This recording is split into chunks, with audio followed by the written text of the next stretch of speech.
You're listening to The Luxury Item, the podcast on the business of luxury and the people and companies that are shaping the future of the luxury industry. Here's your host, Scott Kerr. Over the last decade, the application of data is at the heart of every industry, and it's changing how businesses operate, including the fashion, luxury, and beauty industries. Both large and small brands are seeking answers to how data can help them understand their shoppers, become more agile in their supply chains, and create new revenue streams for sustainable growth. They're also using data to measure the impact of brand placements and mentions across different communications channels, including influencer marketing actions.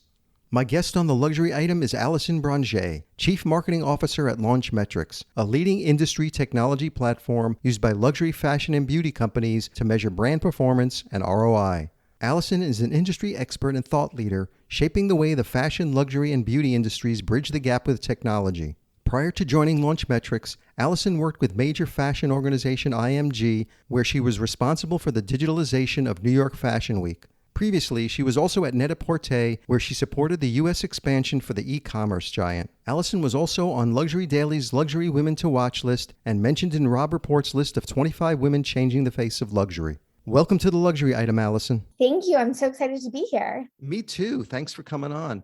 So I think a good place to start is sharing with my listeners what Launchmetrics is and how its solutions help luxury fashion and beauty brands. Yeah, of course. At Launchmetrics, it's been a great journey. We've been working with more than 1,200 brands to help them make smarter decisions around their branding efforts using our tools and data. So I'm excited to share a little bit more about what that means, how we do it, and the insights they get from working with our tools and data.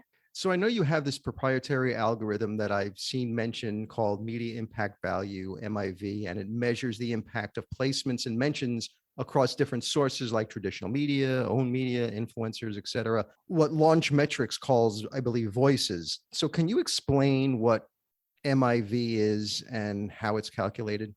I think it was about 7 years ago. We were working with the Council of Fashion Designers of America, as we do with most federations for Fashion Week. And obviously, influencer marketing isn't new. It's been around, even if I'm telling you this was 5, 7, 8 years ago, whatever it was, it still was not in its infancy. It had actually in the States quite developed, but brands were starting to invite more and more influencers to Fashion Week. Obviously, before that, they were inviting celebrities to Fashion Week, but really the digital landscape was evolving and brands were asking us, but how do I understand, the difference between what an influencer does for me, what the media coverage I get does, like how can I do something with all of these different metrics? And the CFDA and Launchmetrics worked together and we developed a research report where our labs at Launchmetrics have been developing this concept, as you said, MIV or Media Impact Value, which is this proprietary algorithm that came out of this research where we looked at, I think it was something like 800 fashion shows to see how brands were managing these different events, what KPIs they were looking at. And from there, we built an algorithm that essentially would assign a monetary value, so $1, €1, £1, to every post, interaction, or article. So if you said, hey, Alison, I want to understand how my show, the DVF show performed, how can I calculate all of these different activities that my team did, whether it was having celebrities or influencers or press coverage, we'd be able to give them this unified metric that was called MIV, and essentially it would really just allow them to measure the ROI on these different activities, but also assess what their brand performance was, essentially compared to other fashion shows. So if you look at the New York Fashion Week schedule, they could see how the Ralph Lauren show compared to the Diane von Furstenberg show, to the DKNY show, or just how, let's say the same influencer went to 3 different events, they could use media impact value to evaluate the performance generated by that influencer for each different show or each different brand. And today it's really become the standard in the industry because it looks not just across these different voices like celebrities, influencers, media, but it also looks at channels like social media, online media, and print media, all with the same metric. So we're quite proud of it. And as you said, it's kind of something that you see in the press nowadays if you work in the luxury world. And it's become really the benchmark and standard for how brands are measuring their performance. Now, the pandemic drove brands to accelerate digital strategies to meet customers in e-commerce channels. And so how did Launchmetrics support these brands who all of a sudden had to turn their data-driven strategies into overdrive? I'm glad. I like that how you led with that. How did we, support these brands? Because it really shows that we've made an impact on the industry to be not just a vendor, but a partner. I think support has always been at the ethos of what we try to do at Launchmetrics. And the pandemic was quite hard, but also quite an opportunistic time for brands. I think, the marketers of these brands were waiting for their moment to shine, I guess you could say. In any industry, there's always a hesitation when it comes to digitization. But what the pandemic really allowed us to do, not just Launchmetrics, but the industry as a whole, is really create so much digital change that I think they say with e-commerce, it was something like more change in the last 3 or 4 years than we've seen in a decade. Right. And really, it was something that we saw also with the entire kind of landscape of digital transformation. One big kind of activity we did was everyone was launching sort of a digital type fashion show or a digital type event. And of course, we rolled out digital tools for all of our brands to use. But one of the milestones or keystone projects we worked on was working with the Federation of Haute Couture to help them digitize Fashion Week. And I think, when people saw that project and they saw how they turned Paris Fashion Week into this digital platform, they said, if the French are going to do it and they can accept it, these like historic fashion houses and historic brands, then, everyone should feel comfortable digitizing. So we're really proud to be a part of that project. And we're still working with the Federation on some other digital kind of enhancements and landscape changes in the coming future in this kind of new digital world that we're all living in. So when the fashion shows were basically virtual, were you noticing any impact versus the live shows? I guess one thing, if we just think about, how things were pre-pandemic and then how they were happening during the pandemic, what was most interesting is that the opportunity it presented to engage consumers around the world, or even engage industry people around the world. So previously, almost if you didn't fly to that city to be at that physical fashion week, the brands, of course, tried in a way to take that excitement online or bring it to the consumers, but there wasn't as much momentum because there were so many people just focused on, okay, these 1,500 people coming to Paris, coming to London, coming to New York. But we really saw that during the pandemic, so many brands were engaging people virtually, whether it was, calling in KOLs from Shanghai to virtually dial in, or people in New York. So I thought that was really, really exciting. And then, post pandemic too, we saw that, or even at the end of the pandemic, when some brands were doing these phygital shows, we saw that keeping the ethos of the digital, but mixing it with the phygital actually drove a higher media impact value. So I think that's the biggest takeaway that we know will remain post pandemic, is that you can't ignore that we live in this multinational global world, and your consumers aren't going to always travel to be where you are. So you need to figure out how to meet them where they are, even if you're organizing a huge event in Paris or a huge event in London. So what are some of the big global regional differences when it comes to the power of various voices? Like, for example, do influencers have more impact in Europe than in China? Or in what part of the world does owned media wield more influence? Well, I guess it's no surprise for me to say that KOLs are really leading the way when it comes to how marketers are doing marketing in China. Right. 49% of marketers in China are significantly investing also in social commerce, which I know here in the West is something that everyone's excited about, but hasn't really taken off in the way it has in China. I mean, here in the West, I think one thing that had already blossomed in China was the concept of owned media. So the brands own social media channels. And I would say that's had the biggest growth in the last few years, especially when we're talking about what happened during the pandemic.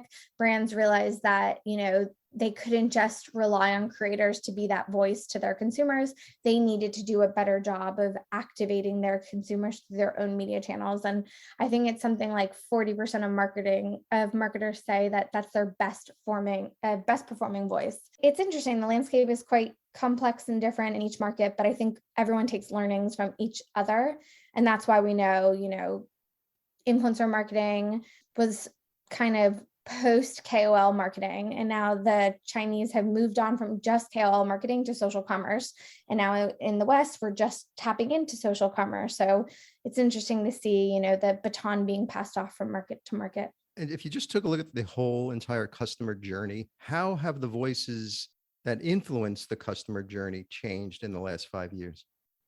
People started working with influencers, like I said, 5, 6, 7, 8 years ago, especially in the US. It's probably one of the most advanced markets in the West for influencer marketing. And it was really successful. And I think it's still, even when we look at our data, influencers are still such a key voice when activating the consumer. They have these engaged niche audiences. But the truth is the biggest learning I think brands saw in the West from the pandemic is that they need to take back, in a way, those relationships with the consumers. The KOL or the influencer is always going to be so key, but you as a brand need to make sure you're investing in your own content strategy, your own relationship, having more control over those touch points with the different customers, the different points of engagement with the different customers, so that you have the right visibility to drive sales, but more than just driving initial sale, to drive repeat sales. So I guess I would say too that brands need to be present through their own voice on many different platforms in today's digital landscape to be successful. So I wanted to touch on the fashion shows again. So, the pandemic forced the industry to reconsider the fashion show formula, with some brands dropping out and others hosting digital shows, presentations, and out-of-the-box formulas. So now that fashion shows are getting physical again, what does your data say about the relevance of fashion shows for brands? Because that's the big debate now: is are live shows relevant anymore? I think absolutely live shows are still relevant, but as I started to say before, that brands need to take a multi-strategy approach. I mean, I feel like a redundant marketer saying that, right? Everyone's like, it's omnichannel. But the truth is that not every customer is the same. Not every strategy is built equally. And you also have to think about the different stages that your customers are in. So the fashion show is really interesting because it's this awareness piece, but besides, in the moment of awareness, you need to think about that product, the product being the fashion show itself, lives on. So for example, this was super innovative way back in the day, but Alexander McQueen hosted a show when he was still alive at the Louvre in Paris, where he had a hologram of Kate Moss. Right. And I can't tell you how many times I've YouTubed that video. And so if we think about, a strategy behind a fashion show, brands nowadays need to actually think about, how can I make this event live on besides the physical event? So a lot of times too, your physical event is a gateway to this marketing platform that you're going to use for 6 months, 12 months, 12 years after the show happens. And the brands that are doing it the best are the ones that are really creating these digital experiences. So for the immediacy, they're creating something that could live online and offline and be really successful, engage people in the moment. People are desperate. I'm sure you're feeling it, in New York, to get out, to be social again, even if COVID cases are back on the rise again. People feel safe going out. And so physical events are quite key. But then for long-term marketing success, you need to have that digital component, and you need to have it live on.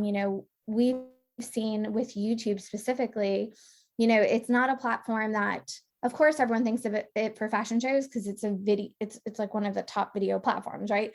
But you think of Instagram immediately to go see pictures from a fashion show, whereas YouTube gives you that full story, as I said, YouTubing videos to see key moments, key fashion shows, key people that intended or participated in events.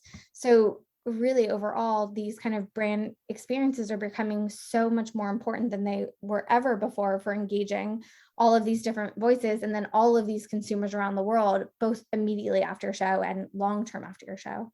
These days we've been seeing a wave of luxury brands starting to ask streetwear designers to help them design their collections. So how does Launchmetrics measure the value of these newly hired creative directors and what they bring to the brand? I think one thing we help our clients do is really understand the landscape of what was happening with your brand before and what's happening with your brand now or after. And that could be looking at a person, it could be looking at an activation, it could be looking at an activity. One great example, I don't know if it's exactly streetwear, but it's definitely bringing like a new category into what Burberry was doing. But I don't know if you remember, like Tishi took over a few years ago, actually, instead of just waiting for the show to launch kind of his new collection and his new branding and the ethos he was bringing to Burberry, he actually worked with a bunch of key voices. I think it was a mix of like celebrities and other type of model type voices to do that capsule collection that launched a few days before. And it was really, really interesting because Burberry, I guess you could say it felt more of a bit conservative before he came back on. Like the brand really needed an update. And bringing in the influencer voice was something they hadn't really embraced before. And so we saw that just from this kind of more, like you said, like how the streetwear brands are really activating their consumers, this kind of like very supreme like drop. They were able to take the influencer voice and the media impact value generated by the influencers from something like 20% of their overall media impact value to double it. So his ability to kind of think outside the box, to think about how other channels like, or how other markets or genres like streetwear were really influencing consumers and what was interesting about what they did in their activations, and bring it to a historic heritage brand like Burberry. And we were able to see that all of like the star power he was able to drum up through these top names in their brand influencer activations really paid off. So for years, celebrities have been the face of everything from fragrances to credit cards. And today it's the influencers that have the power. They've created their own loyal communities and consumers trust them more. And now we're seeing more luxury and fashion companies even upgrading influencers' roles beyond just fashionable tastemakers to help them move closer to these new, younger consumers. So what are some of the key Launchmetrics insights that luxury fashion and beauty brands should know about today's influencers? It's a funny question that you bring up because I recently flew into London Heathrow and I got off the plane. I was walking to baggage claim and there was like a huge advertisement and Chiara Ferragni was the face.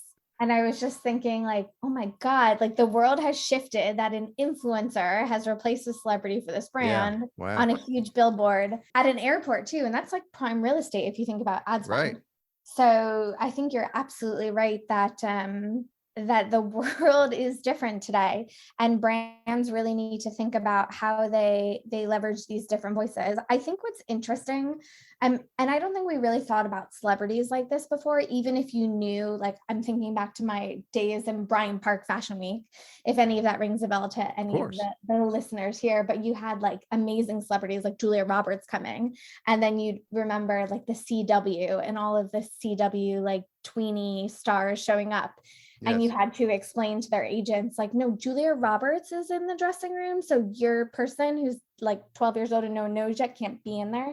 But, nowadays there are, just like in the celebrity world, which we never really categorized, I guess you would say they were B-list celebrities.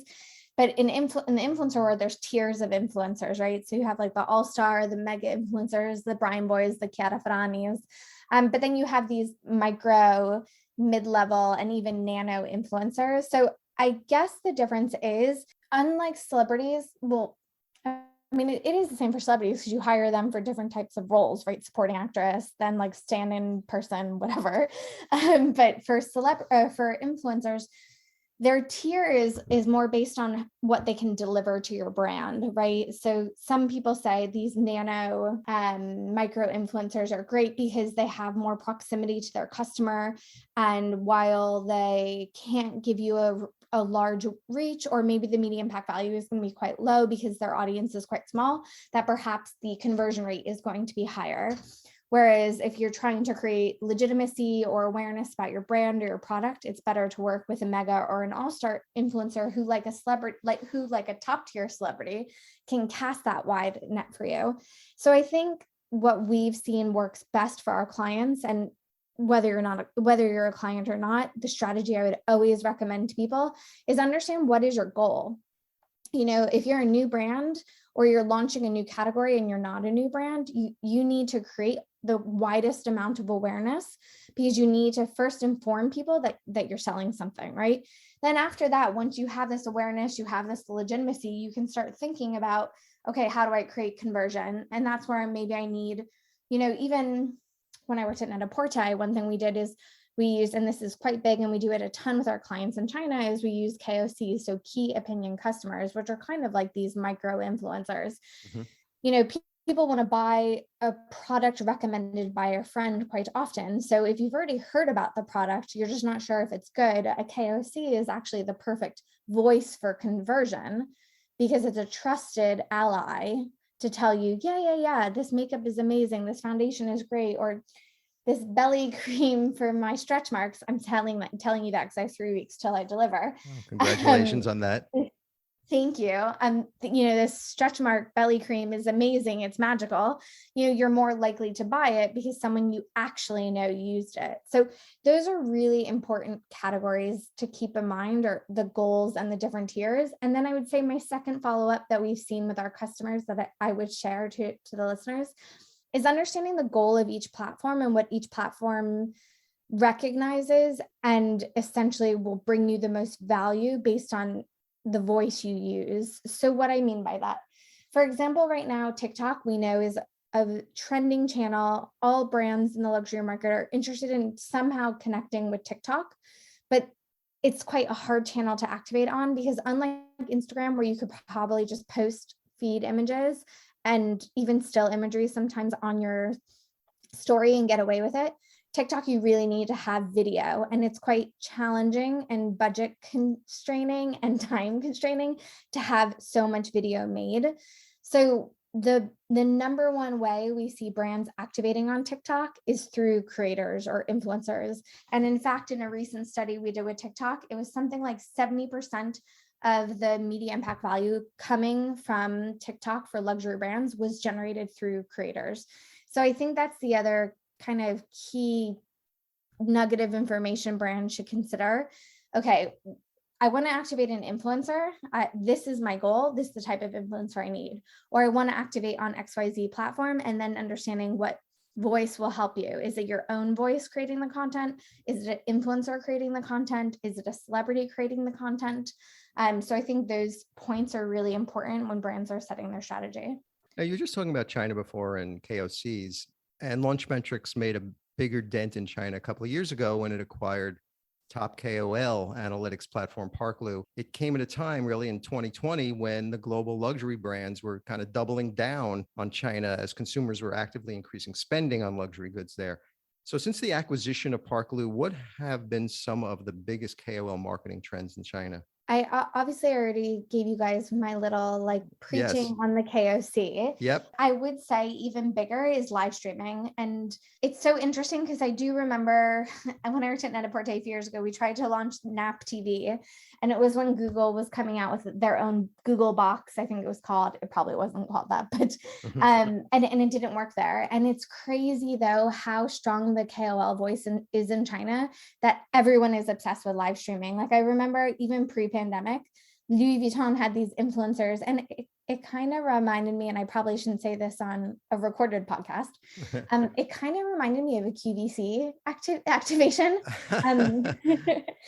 But obviously it was famous people. So actually maybe if QVC started having someone like Brad Pitt trying to tell you you're beautiful and sell makeup, you would buy more makeup off of QVC. But really these live streamings are working so well because people want to see, one, someone they trust promoting the product. Two, they want to see the product in action. So there's a lot of kind of DIY or how to as part of the live streaming activation, and they're working well. So definitely as social commerce starts to rise here in the West, we'll see a lot more live streaming and shoppable content on our channels as well.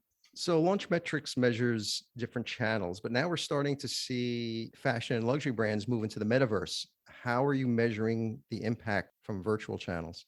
The goal now still for brands is not just, brands do activations to create awareness, to create consideration, and then to create conversion.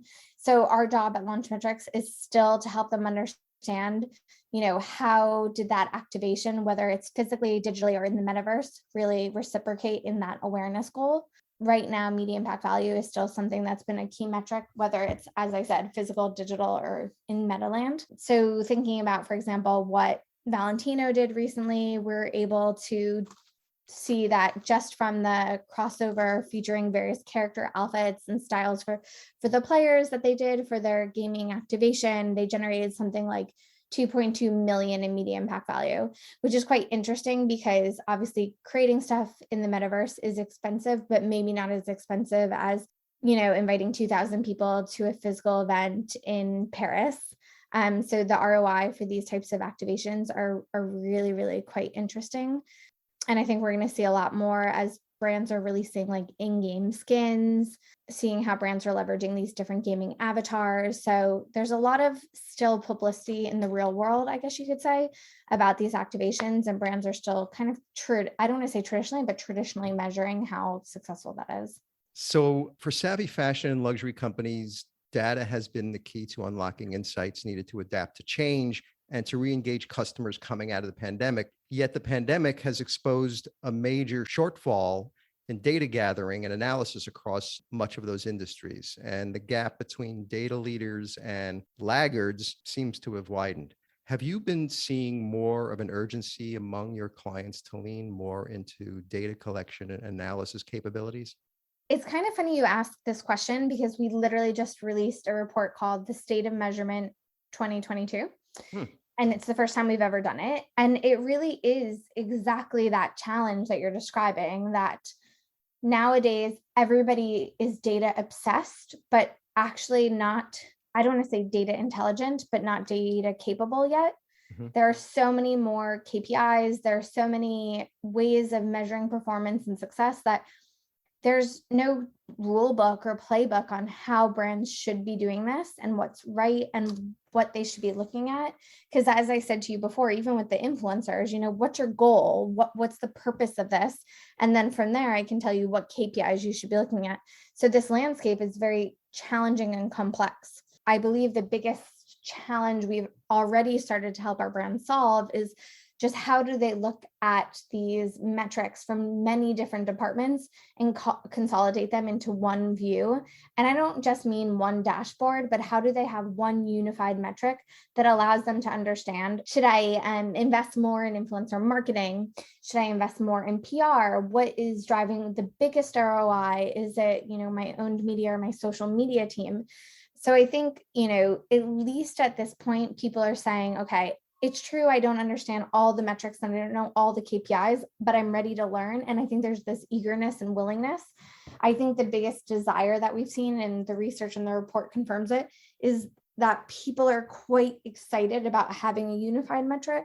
And also what that means is if there is a standard in the industry, not only they can see what's working for their own departments and their own team, but then they can benchmark how they're working compared to their competitors.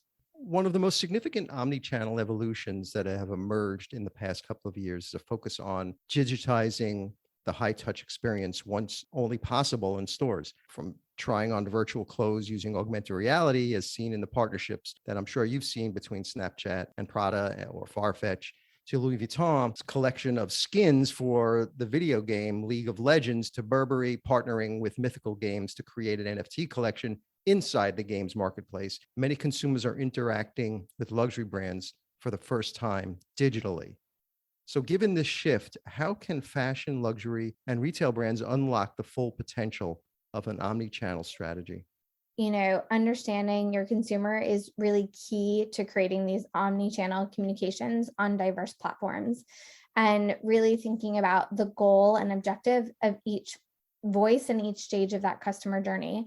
In China, for example, they have 2 times more touch points than we do. But interestingly enough, many of those touch points are digital, and they're involving friends, family, KOLs. Even more interestingly, they still, pre-pandemic or inter-pandemic, when most of the country wasn't in lockdown, still had a very high conversion rate in store. So they've done a very good job of marrying up all of these different touch points to really push consumers through the funnel to make sure that even when taking an omni-channel approach, that there's continuity on and offline. Obviously, it's easier. They have WeChat. So you walk into a store, the salesperson already knows who you are. I think what the opportunity here is to make sure that, we're digitizing these high touch experiences, not just in store, but out of store as well, and marrying up our customer data. I don't know if we'll talk about this or not, but I'm just thinking this is a really interesting point that is the future, but the future is personalization. So if brands want to have this very luxurious omni-channel strategy, it also needs to have a very strong personalization model in it. So we're also moving away from a transactional model to a more conversational and social way of doing business. And the battle is raging among social networks to figure out which one is going to be the West's super app for the entire customer journey. How do you see social and conversational commerce evolving? Definitely in the West, millennials and Gen Z view social media as their default channel for discovery, and in turn, their default channel when engaging brands. I think one thing that's been so interesting in the last few years is how many SMB brands have been discovered by consumers through social media. If you spoke to me pre-pandemic, I would tell you that brands needed to balance how they engage with their consumers, because the older generation still really didn't mind advertising. They wanted to be part of this like aspirational world, and their consumers were a part of that world. In today's world, it's all about today, now, even for that older generation, which was more a younger generation trait pre-pandemic, it was about like creating this community with the consumer, engaging the consumer with kind of thoughts and values and products that they felt really connected to them. So in this question of, how I see social and conversational commerce evolving, I think it's exactly as we've already started to see brands leveraging the channels that their consumers are on more and more, creating content that really speaks to them. Not everything needs to be product focused. I mean, I think that's why the whole gaming, skins, etc., has actually taken off, because it's a more fun, organic way of getting your product in front of the consumer, as opposed to, I think when influencer marketing came out, it would be, like 10 influencers wearing a handbag, and you could clearly see it was like a product push. But nowadays, everything needs to feel more organic. The consumers that are following these different influencers need to feel like the brands that they're promoting are really share the same values of that influencer. So I don't know, I guess I would say trust and relatability are part of, how social and conversational commerce will evolve through voices like influencers or even a brand's owned media. So my final question, Alison, is the luxury item question, which I ask all my guests. So if you were stranded on a deserted island and you can only have one luxury item with you, what would that luxury item be? It can't be any form of air transportation or water transportation or anything that requires mobile service, so you can call somebody to get you off that island. What would that one luxury item be? I was thinking it would be amazing to have a solar powered refrigerator. A solar powered refrigerator. Well, it has to be solar powered because otherwise I need electricity. So what's going to be in the refrigerator? Right now it would be nothing, right? I mean, it would be great if it came stocked with food, but if I was going to survive on this deserted island and I had this solar powered refrigerator, then I could keep purify my own water and keep it cold. I could hunt food and then refrigerate it so that I would have it for days to stay like alive and nourished and healthy. So I could even take that pure filtered water and make ice cubes with it. Alison Bringé, Chief Marketing Officer at Launchmetrics, thank you so much for joining me on the luxury item. Thanks for having me.